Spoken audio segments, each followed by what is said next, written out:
Have you ever heard of the word brumation? And do you know what it is? My name is Stella, and today we're going to be talking about how reptiles brumate and what it is. I'm joined with my bearded dragon, Pixie.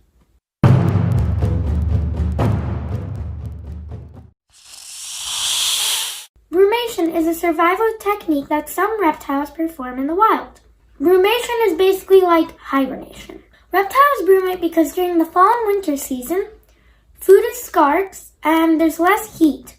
Because reptiles are cold-blooded, they need heat to survive. As the temperature is lower, reptiles go into brumation so that they can survive the cold winter months.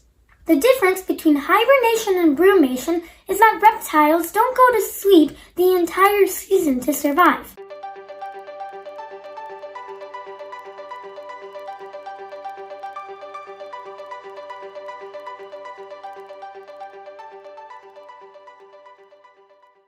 During brumation, reptiles pretty much sleep more and eat less. But that doesn't mean that they'll sleep completely. They're still going to eat for you, unlike like a bear who hibernates, for example.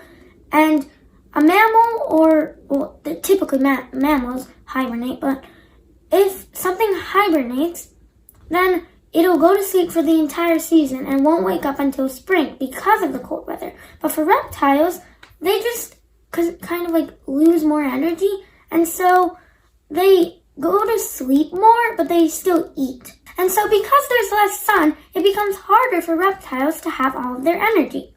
Quick science lesson here. Because reptiles won't have enough food, or like food is scarce. I don't know if I pronounced that right, but you know what I mean. So if food is scarce and there's less heat, then reptiles won't have enough kinetic energy. And kinetic energy is basically like motion.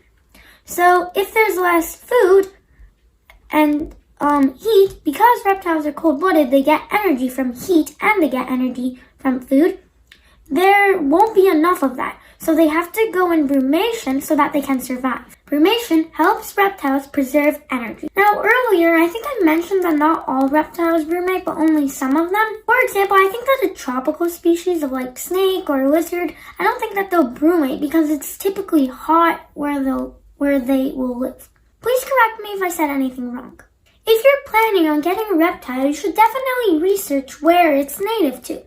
Because depending on where your reptile is native to, then it might or might not brumate.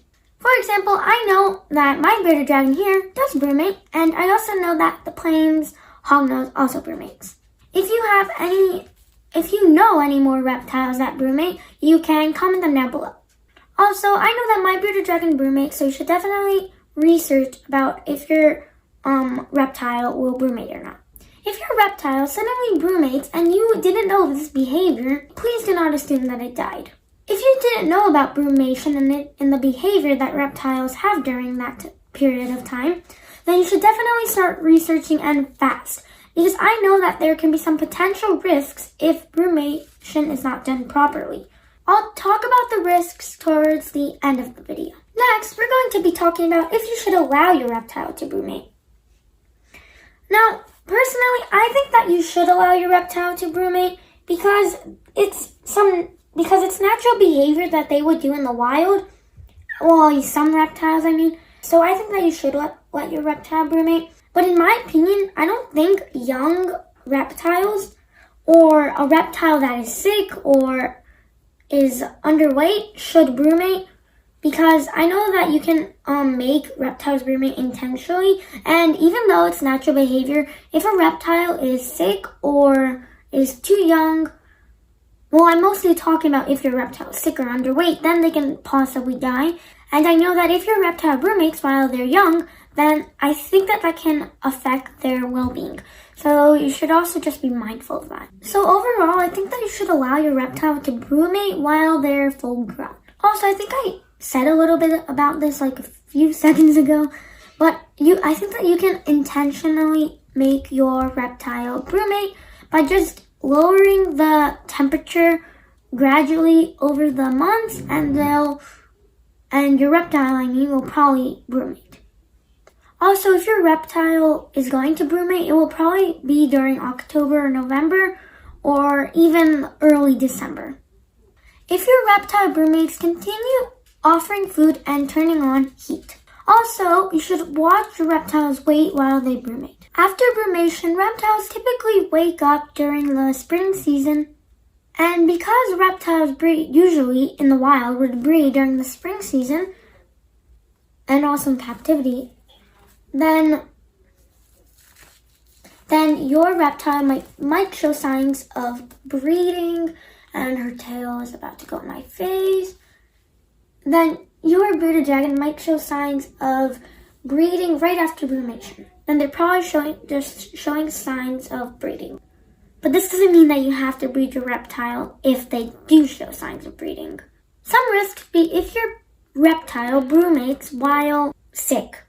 Obviously, this can affect your reptile's health, and I'm not 100% sure what you should do if your reptile goes into brumation while they're sick. So I do strongly recommend watching another video on that because I'm not an expert on that topic.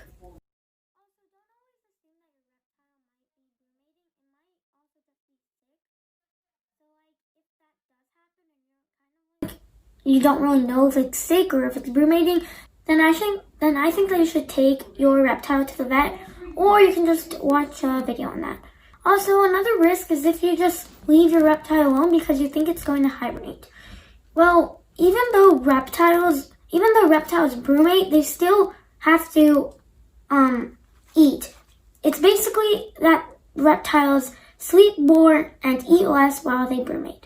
That concludes today's video. Remember, if you have any video ideas, you can comment them down below. Thanks for watching. I'll see you next time. Oh, I lost my voice there. And so, because they're less...